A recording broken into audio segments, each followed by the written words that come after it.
Hello and welcome to all. My name is Shanu Yaswal and you are watching your favorite channel Study for All. So let's start करते हैं। आज का session है आपके सामने लिखा हुआ है करंट अफेयर से। तो आपने नाम सुना ही होगा कि स्वयं योजना, ठीक है। तो एक राज्य सरकार ने स्वयं योजना फिर से लॉन्च की है। उसका नाम क्या था मैंने बताया, स्वयं योजना मैंने बनाया भी था इसका करंट अफेयर। तो इसे फिर लॉन्च किया है असम ने। किसने लॉन्च किया है? तो असम की राज्य सरकार ने अभी हाल ही में कौन सी योजना को अनावरण किया या शुभारंभ किया?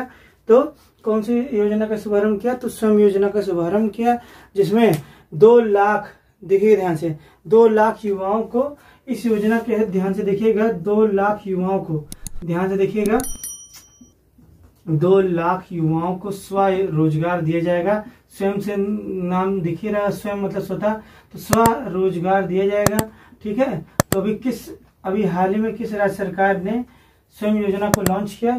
तो असम राज्य सरकार ने, जिसमें 2 लाख युवाओं को स्वरोजगार प्रदान किया जाएगा। नेक्स्ट क्वेश्चन की बात की जाए कि भारत ने किन 2 देशों के साथ, ध्यान से देखिएगा, दूसरा क्वेश्चन ये है कि भारत ने 2 देशों के साथ 5G टेक्नोलॉजी, 5G का अनावरण किया है, शुभारंभ करने जा रही है और उसका क्या करने जा रही है? टेस्ट भी करने वाली है। तो ध्यान से देखिएगा, तो भारत ने यूएसए मतलब अमेरिका के साथ और किसके साथ? इजराइल के साथ मिलकर, किसके साथ मिलकर भैया? तो भारत जो है यूएसए प्लस इजराइल के साथ मिलकर क्या करने वाली है? 5G का शुभारंभ करने वाली है और इसको 3 शहरों में टेस्ट किया जाएगा। कितने शहरों में टेस्ट किया जाएगा? 3 शहरों में इसका टेस्टिंग होगा। कौन कौन से शहर है अगर बात की जाएगी? तो बेंगलुरु पहला कौन शहर है भैया? बेंगलुरु। दूसरा है आपका सिलिकॉन वैली, एक क्षेत्र है, उसको सिलिकॉन वैली, क्योंकि सिलिकॉन ज्यादा पाई जाती है, सिलिकॉन वैली। और तीसरे शहर की बात की जाए, तीसरे शहर का नाम क्या है अगर बात की जाएगी? तेल अवीव। तीसरे शहर का नाम क्या है? तेल अवीव। तो 5G का टेस्टिंग किया जाएगा कौन कौन शहरों में? तो 3 शहरों में, बेंगलुरु, सिलिकॉन वैली और तेल अवीव। तो इतने में कोई समस्या नहीं। अब अगर बात की जाएगी नेक्स्ट क्वेश्चन की कि अभी हाल ही में विश्व प्राथमिक उपचार दिवस मनाया गया। तो ध्यान से देखिएगा, कौन सा दिवस भैया? विश्व प्राथमिक उपचार दिवस। तो बहुत ध्यान से समझिएगा, विश्व प्राथमिक उपचार दिवस कब मनाया जाता है? तो यह प्रतिवर्ष 12 सितंबर को, देखिए प्रतिवर्ष 12 सितंबर को नहीं, कब मनाया गया? तो 12 सितंबर को मनाया गया। ध्यान से देखिएगा, तो विश्व प्राथमिक उपचार दिवस अभी 2020 का अगर बात की जाए, किसकी बात की जाए? 2020 का। तो कब मनाया गया? तो 12 सितंबर को मनाया गया। तो क्या प्रतिवर्ष 12 सितंबर को मनाया जाता है? नहीं, यह 12 सितंबर को नहीं, याद रखिएगा, ये प्रत्येक वर्ष सितंबर के दूसरे शनिवार को मनाया जाता है। तो प्रतिवर्ष, ध्यान से देखिएगा, प्रतिवर्ष सितंबर के जब दूसरा शनिवार जब भी होगा तो उस दिन कौन सा दिवस मनाया जाएगा? विश्व प्राथमिक उपचार दिवस मनाया जाएगा। तो प्रतिवर्ष सितंबर के दूसरे शनिवार को मनाया जाएगा, दूसरे शनिवार को ये मनाया जाएगा, सेलिब्रेट किया जाएगा। This is the very important question.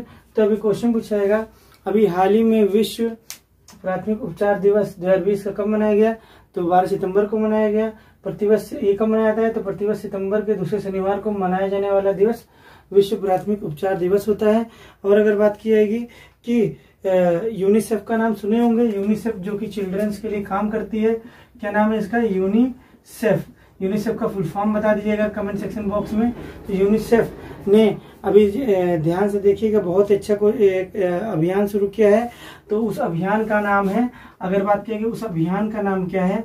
तो ध्यान से देखिएगा, उस अभियान का नाम है फॉर एवरी चाइल्ड। क्या नाम है भैया? For every child.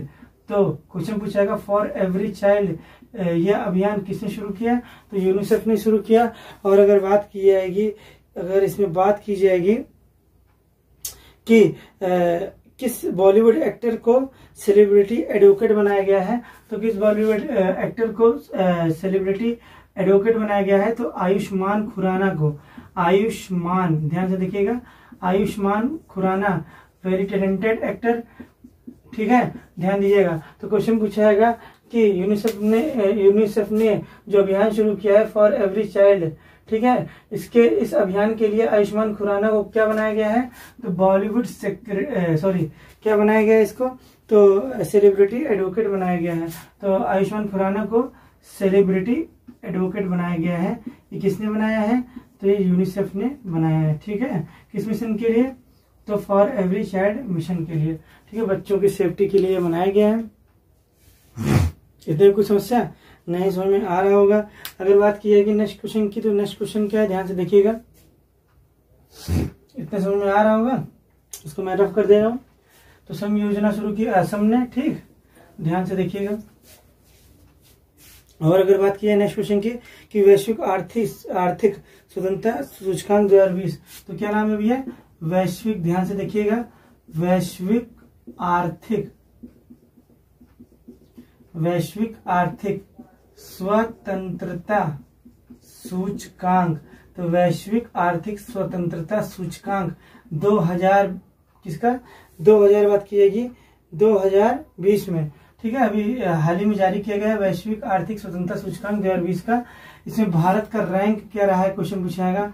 भारत का रैंक क्या रहा है और फर्स्ट रैंक किसे दिया गया है, फर्स्ट रैंक पे कौन है? तो बात की भारत की जो रैंक इसमें आई है, तो इसमें आई है 105वां रैंक आई है। ठीक है, इसमें 105वां रैंक है और भारत का रैंक क्या है? 105वां है। बात की जाएगी और क्वेश्चन पूछेगा पहले नंबर पे कौन है, फर्स्ट रैंक पे कौन है? तो हांगकांग है। तो क्वेश्चन पूछेगा अभी हाल ही में जारी वैश्विक आर्थिक स्वतंत्रता सूचकांक यानी ग्लोबल इकोनॉमी फ्रीडम इंडेक्स 2020 में भारत का कौन सा रैंक रहा? तो 105वां पूछेगा। फर्स्ट रैंक किसने हासिल किया? तो हांगकांग। अच्छा, इसको जारी कौन करता है, बात की जाएगी। इसको जारी कौन करता है? तो कनाडा का एक इंस्टीट्यूट है, फ्रेजर इंस्टीट्यूट। तो कनाडा का कौन सा इंस्टीट्यूट भी है? Fraser institute. तो इसको जारी करता है इंस्टीट्यूट। तो उम्मीद करता हूँ समझ में आ रहा होगा आपको। तो कनाडा का एक इंस्टीट्यूट है, फ्रेजर इंस्टीट्यूट। तो वो वैश्विक आर्थिक स्वतंत्रता सूचकांक प्रतिवर्ष जारी करता है। इसमें 2020 में भारत का रैंक 105वां रहा, प्रथम स्थान पर हांगकांग। ठीक है, तो इतने में कोई समस्या नहीं, समझ में आ रहा होगा। इसको स्क्रीनशॉट ले सकते हैं आप। ठीक, इसको मैं रफ कर दे रहा हूं।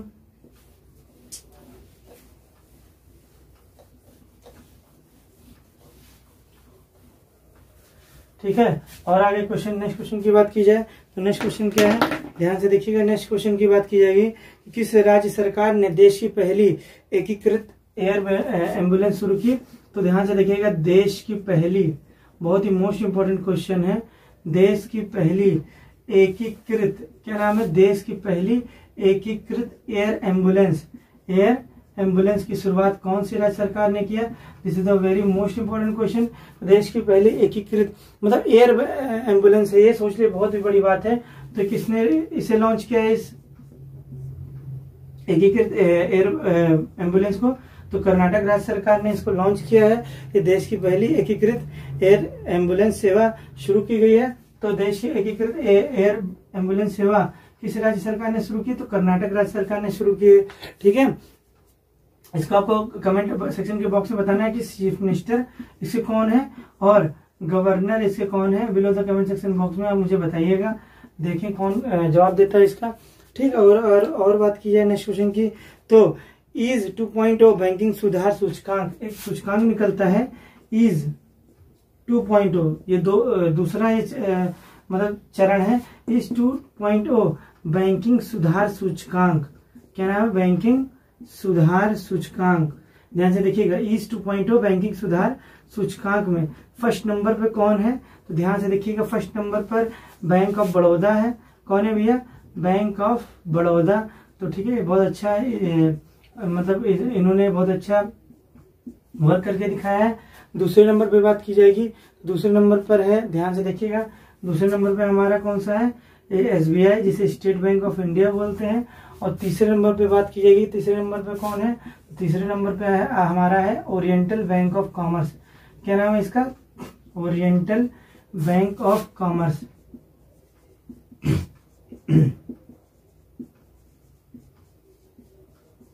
ठीक, तो क्वेश्चन पूछाएगा ईज 2.0 बैंकिंग सुधार सूचकांक में फर्स्ट नंबर पर कौन सा बैंक रहा?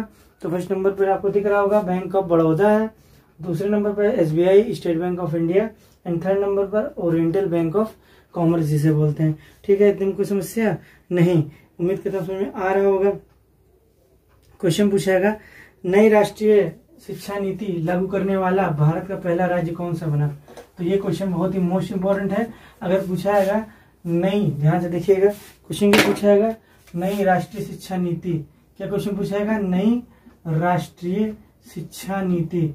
नई राष्ट्रीय शिक्षा नीति लागू करने वाला प्रथम कौन है? कौन सा राज्य है? तो ध्यान से देखिएगा, लागू करने वाला प्रथम राज्य। तो ये बहुत ही मोस्ट इंपोर्टेंट क्वेश्चन बन जाएगा आपके हर कॉम्पिटिटिव एग्जाम्स के लिए, इसको राइट डाउन कर लीजिएगा। अच्छा, कौन सा है? तो हिमाचल प्रदेश।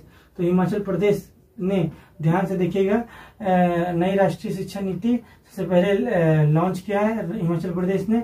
आपको बताना है हिमाचल प्रदेश के सीएम कौन है, प्रेजेंट में सीएम कौन है। अगर बात की जाएगी कि नई राष्ट्रीय शिक्षा नीति लागू करने वाला प्रथम राज्य, तो हो जाएगा हिमाचल प्रदेश है। और इसको बताना है कि सीएम कौन है हिमाचल प्रदेश के। और अभी इनका नाम बहुत सुर्खियों में है, जानते हैं, कंगना रनौत। तो उम्मीद करता हूँ समझ में आ रहा होगा। ठीक है, इतना ध्यान से देखिएगा। इन्होंने तत्काल 40 सदस्यों वाला टास्क फोर्स, ध्यान से देखिएगा, इसको कोई गठित भी तो करेगा। तो इसके लिए हिमाचल प्रदेश की सरकार ने 40 लोग उसमें रहेंगे का टास्क फोर्स बनाया है कि तुरंत इस पर कार्रवाई की जाएगी, तुरंत इसको क्रियान्वित किया जाए, तत्काल काम हो, मतलब तुरंत काम हो। इसके लिए 40 लोगों की टास्क फोर्स की टीम गठित की गई है। ठीक है, नई राष्ट्रीय शिक्षा नीति लागू करने में, कहाँ पे? हिमाचल प्रदेश में। तो इतना उम्मीद करता हूँ समझ में आ रहा होगा आपको। और अगर क्वेश्चन पूछे हैं अभी किस राज्य सरकार ने, ध्यान से देखिएगा, यहाँ पे आपको दिख रहा होगा, ठीक, यहाँ पे दिख ही रहा होगा। तो किस राज्य सरकार ने YSR, ध्यान से देखिएगा, किस राज्य सरकार ने YSR संपूर्ण पोषण प्लस योजना की शुरुआत की? YSR संपूर्ण पोषण, ठीक है, ध्यान से देखिएगा, संपूर्ण पोषण। और अगर बात की जाएगी संपूर्ण पोषण प्लस योजना, कौन सी भैया योजना? संपूर्ण पोषण प्लस योजना। ये किसने लॉन्च किया है? तो YSR एक मतलब जैसे बीजेपी पार्टी होती है, सपा होती है, बसपा होती है, वैसे YSR एक पार्टी है, उसी के नाम से, अपना टाइटल के नाम से दिए YSR संपूर्ण पोषण या फिर संपूर्ण पोषण प्लस योजना। तो किसने लॉन्च किया है इसे? किस राज्य ने? तो आंध्र प्रदेश ने। ठीक है, किसने लॉन्च किया भैया? आंध्र प्रदेश ने अभी हाल ही में YSR संपूर्ण पोषण या संपूर्ण पोषण प्लस योजना लॉन्च किया है, जिसमें ध्यान से देखिएगा एक इसका लाभ किसको दिया जाएगा? तो ध्यान से देखिएगा, गर्भवती महिलाओं को इसमें मिलेगा, ठीक, प्लस स्तनपान जो करा रही है, मतलब कि समझ गए होंगे, ठीक है, जो दूध पिलाती माता, अभी हाल ही में जो जन्म दिया बच्चों को दूध पिला रही है, मतलब गर्भवती महिला या स्तनपान कराने वाली महिला। और अगर बात की जाएगी बच्चों को भी क्या मिले? पौष्टिक भोजन मिलेगा। इसमें देने की बात कही गई है, बच्चों को भी क्या मिलेगा? पौष्टिक भोजन। पौष्टिक मतलब जिसमें न्यूट्रिशन सब कुछ हो, प्रोटीन हो, कार्बोहाइड्रेट सब कुछ मिले, उसमें बच्चों को पौष्टिक भोजन मिले। तो इसके लिए कौन सी योजना आंध्र प्रदेश सरकार ने की? तो आंध्र प्रदेश ने YSR संपूर्ण पोषण योजना या संपूर्ण पोषण प्लस योजना का शुभारंभ किया। ठीक, इतने में कोई समस्या नहीं। तो इतना मैं कहता हूँ समझ में आया होगा आपको। तो पढ़िए, खूब पढ़िए, विधिवत पढ़िए। All the best, thank you for watching, keep it up.